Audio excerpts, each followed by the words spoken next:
Do do do, theme song. Do do do, I'm broke so this is my theme song.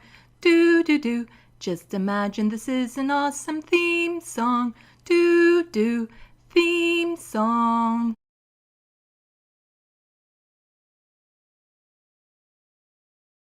Hello, welcome to Left of the Box. Bonjour, bienvenue. I'm Sandy. It's been a couple weeks since members of Cupe went on strike. Doug Ford had invoked the notwithstanding clause before negotiations or the strike even took place. The notwithstanding clause is in our Charter of Rights and Freedoms and allows the government to override certain rights and freedoms, and it can't be challenged in a court of law. Imagine that! A colonial neoliberal government wanting to keep a break in case of emergency way to violate the rights of the people. The strike happened on Friday, November 4th, and over that weekend, Doug Ford, a cottage aficionado and a failed beekeeper, said he would quit threatening to take away the rights of the people when they agreed to stop exercising them. He promised he would rescind Bill 28, the Keeping Students in Class Act. Yep, a promise from a guy who, during his campaign for re-election, said over and over he would not sell off parts of the Greenbelt, despite video evidence of him making backroom deals with developers. A promise that turned out to be a blatant lie. He's opening part of the Greenbelt for developers with the promise to add more land elsewhere. Coincidentally, it appears that those developers gave significant sums to Ford's Progressive Conservative Party. Gee, nothing suspicious about that. One of my first videos was about Doug Ford's plans for the Greenbelt, which I conveniently linked below in the description box. Please go check it out after you've finished watching this one. While you're there, don't forget to hit all the other little buttons.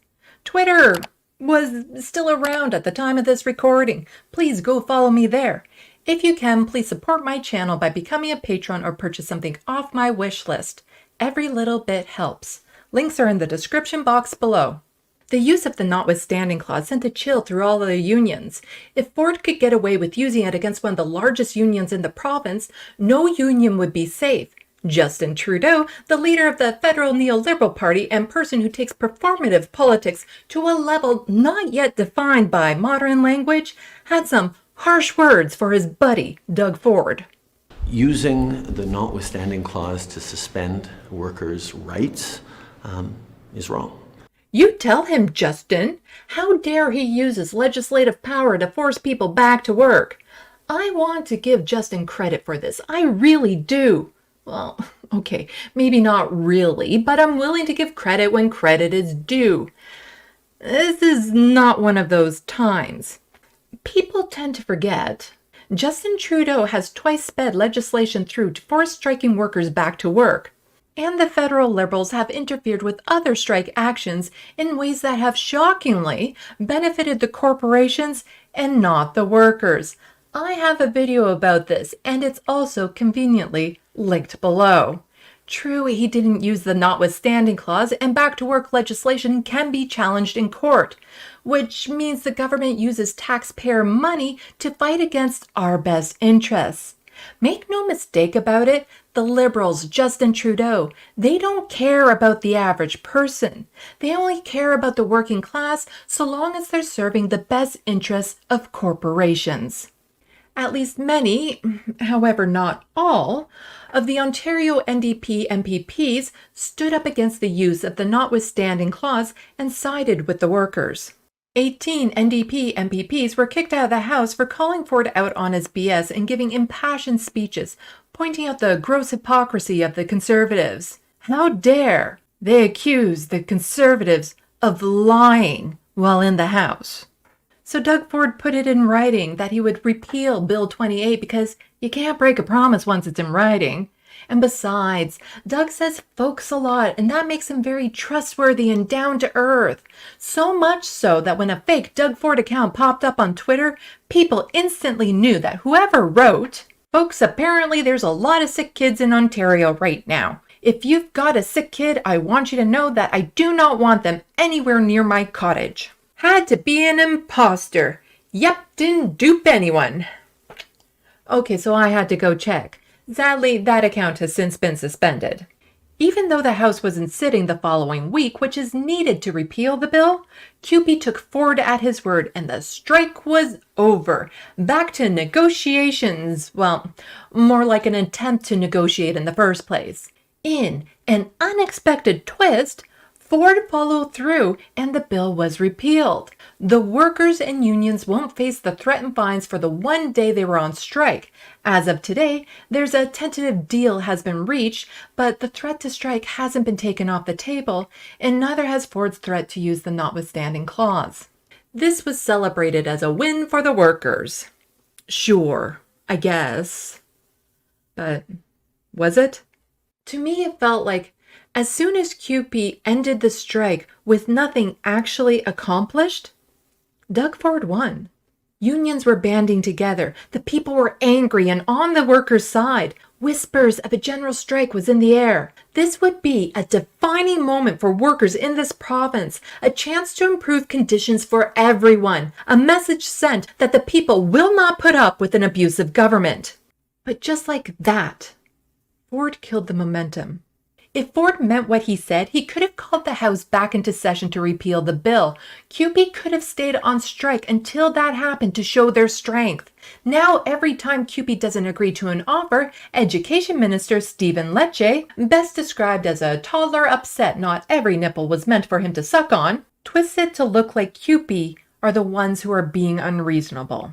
If Cupe agrees to a contract that doesn't come close to what they were asking, it shows the government they can get away with abusing workers. If Cupe goes back on strike, they'll have a harder time winning public support because they'll be seen as the ones causing the strike for not accepting the better offer that doesn't come close to what they were asking for.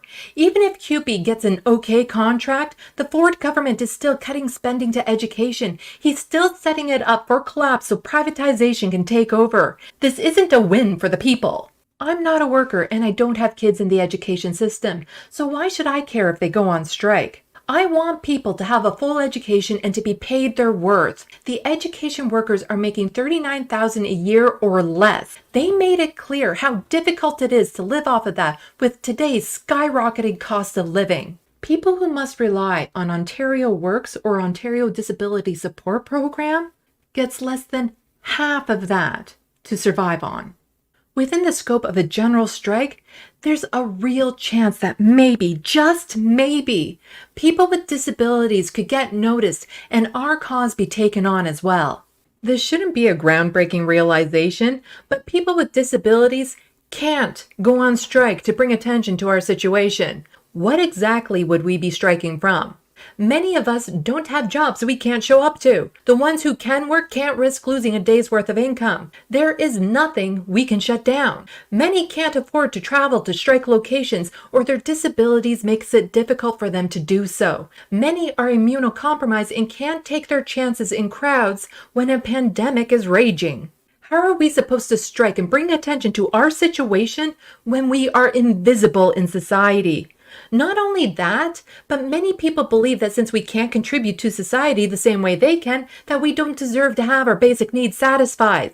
Us asking to live at the poverty line instead of 40 to 60% below it is demanding too much.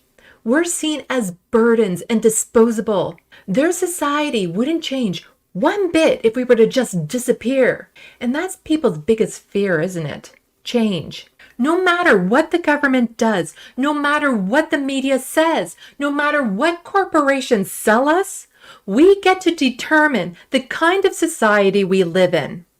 A society that doesn't include everyone isn't a society worth saving. It's time for change.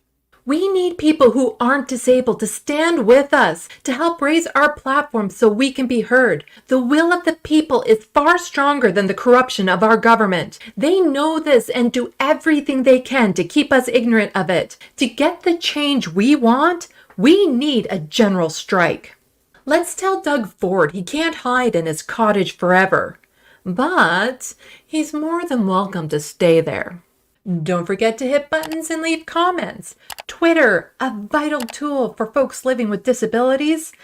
I'll be on there as long as it exists. Please, if you can, support my channel by becoming a patron or purchase something off my wish list. A special thanks to those of you who already have. Salut, à la prochaine. Thank you for watching and stay tuned.